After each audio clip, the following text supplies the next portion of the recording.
Can't anyone just be taken at face value anymore? We'll get to that question in just a second, but real quick, guys, welcome to Strip Cover Lit, where we squeeze the bigger picture out of literature. I'm Adrian Ford, and we are here for another poetry discussion. Today, we will be discussing Love's Philosophy by Percy Bysshe Shelley, and this is a poem that is not, it's often anthologized. It's a poem that is, I imagine, often taught, but I don't think that it is taught in good. I don't think that it's discussed. I don't know about taught. I never had this poem in any of my classes. I don't think it is often discussed in good faith. I think that we bring a whole lot of our modern senses and sensibilities into this poem, and I'm not sure that's fair. Look, I don't believe that you have to be fair to the piece. I don't believe that you have to be fair to the author. I don't believe either of those things, but I think that at some point you become counterproductive in doing those things. This poem has lived for a couple hundred years now, and there has to be a reason why, and the reason why is not our corrupted sensibilities. The poem in question, Love's Philosophy, reads as such.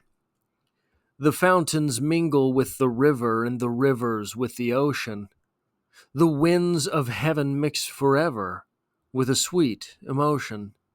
Nothing in the world is single, all things by law divine in one spirit meet and mingle.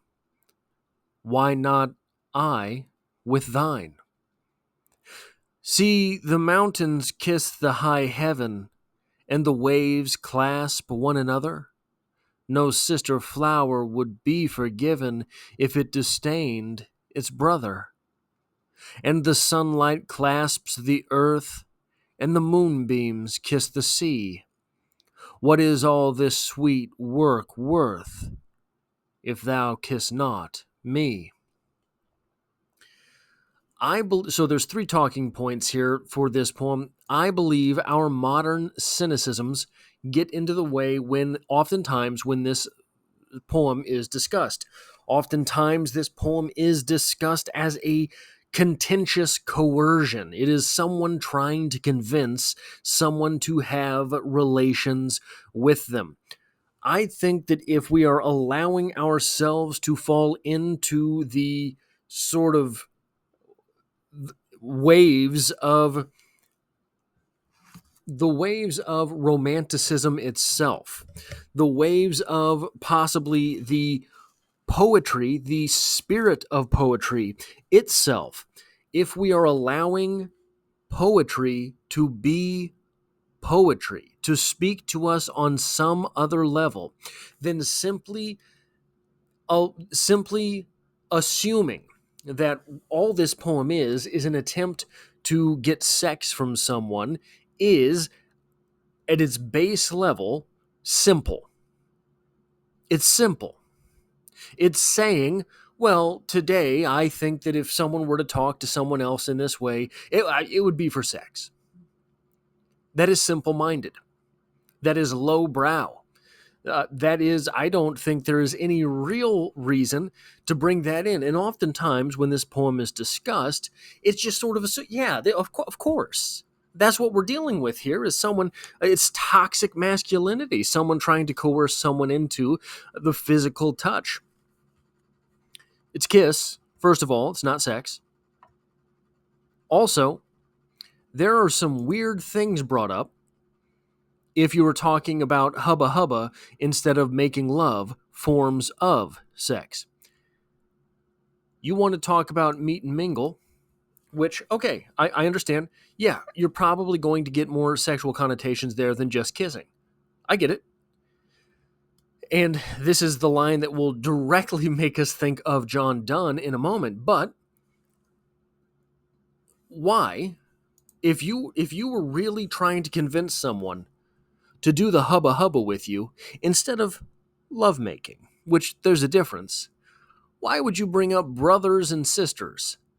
That would be a weird choice of of symbols, of things to look at there when we're talking about the majesty of nature. So I don't think that this is just, oh, hey, let's do the hubba.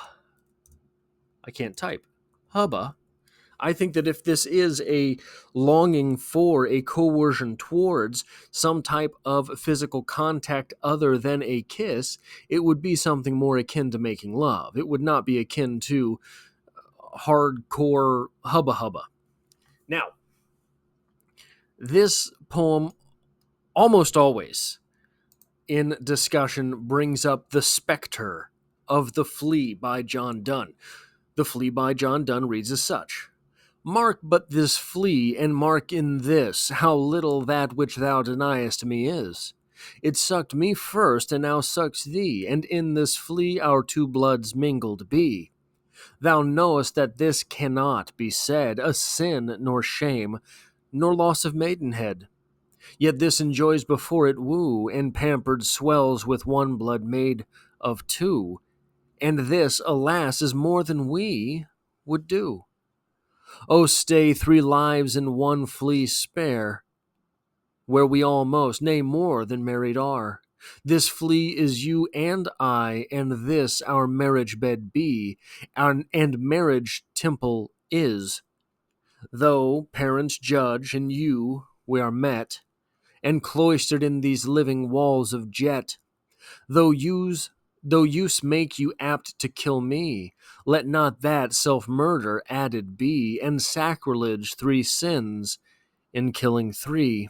Cruel and sudden hast thou since purpled thy nail in blood of innocence? Wherein could this flea guilty be, except in that drop which it sucked from thee? Yet thou triumphst and sayest that thou find'st not thyself nor me the weaker now. 'Tis true, then learn how false fears be. Just so much honor, when thou yield'st to me, will waste as this flea's death took life from thee. This is talking about a flea bit me, a flea bit you, and now that's kind of the same thing as the hubba hubba. So why don't we kind of, hubba hubba? That flea taking your blood and taking my blood, that's more than we would do. So we should do the hubba hubba. That's basically what the flea is saying. That is not the same argument that we get here. The exchange of fluids, the blood that is mingled in that flea, that is a more carnal type of pointing towards what the hubba hubba act is. That is a more base argument. That look, that's more than we would do. That exchange of fluids is more than we would do. In fact, we're already kind of married because our marriage bed, the flea, where is it? He says that the flea is their marriage bed. The flea is their temple. So that is sort of my case against this poem being talked about in that way. This poem being talked about as a baser attempt to coerce someone into sex. The argument that is, I think, strongest in the case of this poem being about being coercion is this. Where are we at here? Oh, that's the last poem I did. The fountains mingle with the river, and the rivers with the ocean. Okay, I've got that. The winds of heaven mix forever with a sweet emotion. Okay, so that's B. Nothing in the world is single, all things by law divine.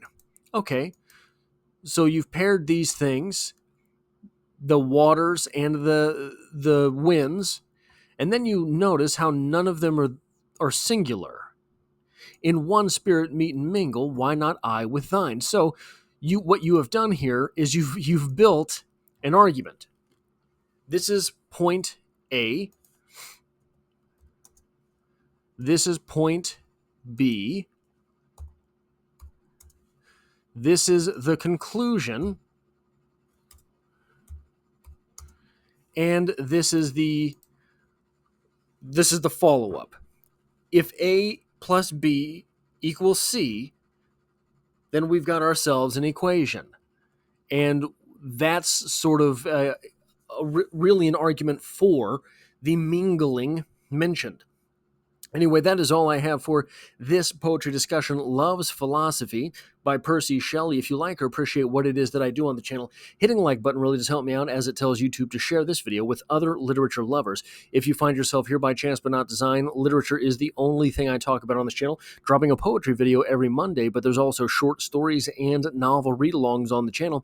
So make sure you are subscribed to follow along for those things in the future. And as always, I hope to have you back for the next one.